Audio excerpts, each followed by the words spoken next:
আসসালামু আলাইকুম। আপনারা একটা রক্তক্ষয়ী সংঘর্ষ, একজন রাক্ষসের মুখ থেকে এই দেশটাকে ১৪০০ মানুষ জীবন দিয়ে বাঁচিয়ে দিয়ে গিয়েছে। সেখান থেকে ২ বছর দূরত্বেও নাই, ২ বছরেরও কম সময় হয়েছে।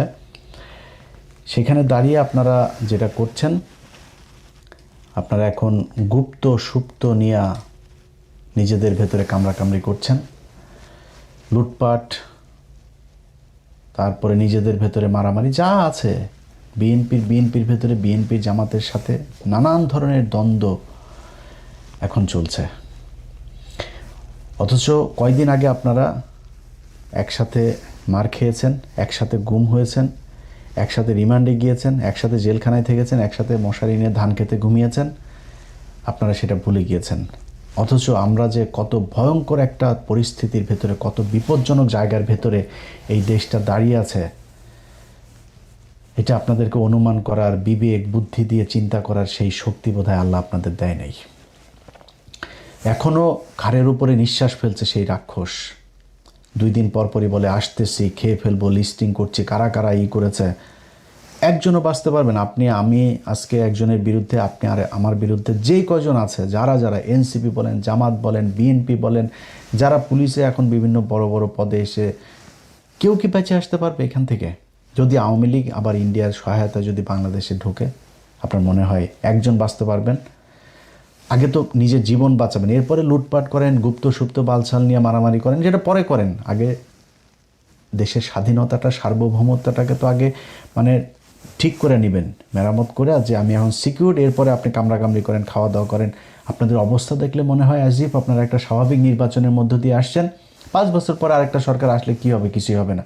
আপনার মাথায় রাখতে হবে, অন্তত যদি কমও হয়, তাও 20 বছর আপনাকে আওয়ামী লীগকে ক্ষমতার বাইরে রাখতে হবে। তার একটা মহাপরিকল্পনা আপনাদের করা উচিত ছিল, সেটা না করে আপনারা করছেন।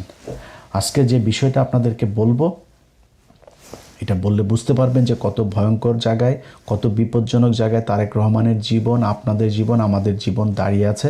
তাহলে বুঝতে পারবেন। 20 তারিখ, এই 20 এপ্রিল আমি ফেসবুকে একটা পোস্ট করেছিলাম, বিমান বাহিনীর ভেতরে কিছু একটা হচ্ছে, তারপরে সর্বোচ্চ সতর্কতা জারি করা হয়েছে। তো আমি যতটুকু জেনেছিলাম, ওই দিন ভেতরে আমার যতটুকু সোর্স আছে, তারা বলছে ভাই খুব টান টান উত্তেজনা মনে হচ্ছে, এটা মনে হয় খুব উপরের লেভেলের, এরকম 2-1 জন ছাড়া বোধ হয় আর অন্য তেমন কেউ জানে না। আমি এরপরে জানার চেষ্টা করলাম। এর মাঝখানে 23 তারিখে একটা নিউজ দেখলাম। 23 তারিখে নিউজটা করেছেন ভারতীয় একজন সাংবাদিক, তার নাম হচ্ছে চন্দন নন্দী। চন্দন নন্দী 23 তারিখে নিউজে বলেছেন যে Bangladesh air force on high alert after raids net many airmen for links with Tehrik-i Taliban Pakistan, TTP. আচ্ছা, এই নিউজের ভেতরে তিনি বিস্তারিত লিখে দিয়েছেন কি হয়েছে ওই রাতে, তারপরে এর আগে পরে কি ঘটছে, সেনা বিমান বাহিনীর ভেতরে তেহরিকি তালিবানের কি বিশাল বিস্তৃতি ঘটেছে, কতজন সেখানে ট্রেন আপ হয়েছে, কতজনকে, 2 জনকে ধরা হয়েছে, গ্রেপ্তার করা হয়েছে, 10 জনকে আটক করা হয়েছে জিজ্ঞাসাবাদের জন্য, আরও 10 জন পালিয়েছে, সব বিস্তারিত বলে দিচ্ছে। অথচ সে তার এই খবরের ভেতরেই বলছে যে BF headquarters in Dhaka has shied away from even acknowledging the raids and consequent arrest, detention and escapes. মানে ওর খবর, ওর এটার ভিতরে আপনারা নর্থ ওয়েস্টের ওই পোর্টালে গেলে তারপরে দেখতে পারবেন, ওর খবরের ভেতরেই বলছে যে BF হেডকোয়ার্টার্স, মানে বাংলাদেশ এয়ারফোর্সের হেডকোয়ার্টার্স, এই ঘটনা নিয়ে সেটাও তারা অ্যাকনোলেজিংও করছে না অ্যাবাউট কোনটা, অ্যারেস্ট, ডিটেনশন এবং এসকেপ। এই রেড দেওয়ার পরে যা ঘটেছে সেই কনসিকুয়েন্ট তারা প্রকাশ করে নাই, সে নিজে বলছে। অথচ তিনি জেনে গিয়েছেন। তিনি জানলেন কিভাবে? এটা হচ্ছে কোশ্চেন। আচ্ছা, বাংলাদেশের সেনাবাহিনীর কোনো কিছু হওয়ার আগেই এই নর্থ ওয়েস্টের কাছে চলে যায়।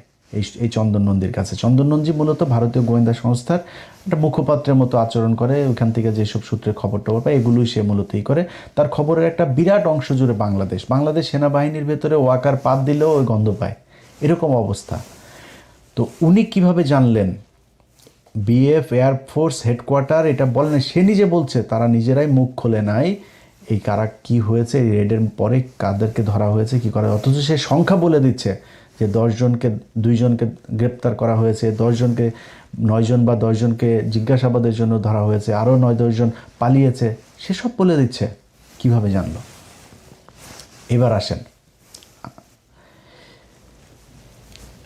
বাংলাদেশের একজন, আমি চন্দন নন্দীর এখানে আরেকবার আসতে হবে, তার আগে বাংলাদেশের একজন সাংবাদিক আছেন, জুলকারনাইন সায়ের খান সামি ভাই ওইটার পরপরই তিনি একটা পোস্ট করেছেন। তিনার পোস্টটা হচ্ছে, বিগত অন্তর্বর্তীকালীন সরকার 1.5 বছরে বাংলাদেশের জাতীয় নিরাপত্তার এমন কিছু ক্ষতি সাধন করেছে যা অবর্ণনীয়। বিভিন্ন উগ্রবাদী গোষ্ঠীকে এক প্রকার ফ্রি রাইড দিয়ে দেশে নিরাপত্তা ব্যবস্থার অভ্যন্তরে এমন এক ঘুণপোকার চাষ তারা করার চেষ্টা করেছে, যখন তা সামনে আসবে তখন তাদের প্রতি ঘৃণায় আপনার মন বিষিয়ে উঠবে। এটা বললে আপনি পুরোপুরি বুঝবেন না কি বুঝাইতে চাচ্ছেন উনি ওইখানে ওই পোস্টে একটা পিন কমেন্ট পাঠিয়েছেন। তো আমাকে পোস্টটা যিনি পাঠিয়েছেন, পাঠানোর পরে আমার ভাই কী হয়েছে, এটা কী লিখছে, ঠিকই তো আছে। পরে উনি আমার একটা পোস্টে পিন কমেন্ট করেছে, সেই কমেন্টটা আমার পাঠাইলো। সেখানে লিখেছেন, আপাতত এতটুকুই জানতে পারি যে অনতিবিলম্বে পাকিস্তানের সাথে সরাসরি বিমান চলাচল কিছুদিনের জন্য হলেও স্থগিত করা অতীব জরুরি। এইটাই হচ্ছে গিয়ে মূল পয়েন্ট, যে পাকিস্তান এখানে কোত্থেকে আসলো, তেহরিকে তালিবান পাকিস্তান কারা, চন্দন নন্দীর কাছে খবর কেমনে গেল, সেই খবর ওই দিনই আবার নবনীতা চৌধুরীর কাছেও গেল। নবনীতা চৌধুরীও কিন্তু এই চন্দন নন্দীর এইটারই মূলত উনি বাংলায় ট্রান্সলেট করে উনি একটা ভিডিও বানিয়েছেন। এবার আসেন বুঝি আমরা।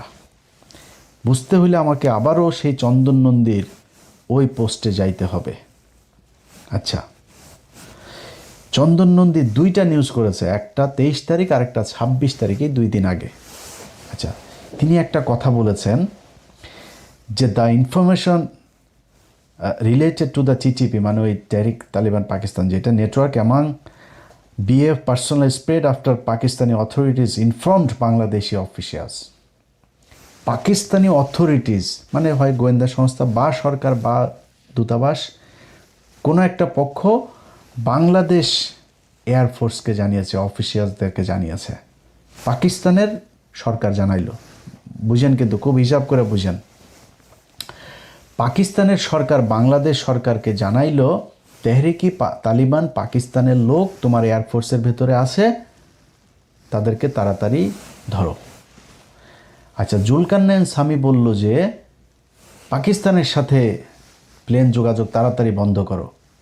আচ্ছা, পাকিস্তান থেকে তাহরিকে তালিবানের পাকিস্তানরা তাহলে বাংলাদেশে যে এয়ারপোর্ট এটা বন্ধ করার মানে কি? মানে হচ্ছে যে বন্ধ করলে এই যে ডিরেক্ট ফ্লাইটে তাড়াতাড়ি সব তাহরিকে তালিবান পাকিস্তানের লোকজন বাংলাদেশে আসতেছে, এই জন্য উনি চান তাড়াতাড়ি পাকিস্তানের সাথে বিমান যোগাযোগ বন্ধ হোক।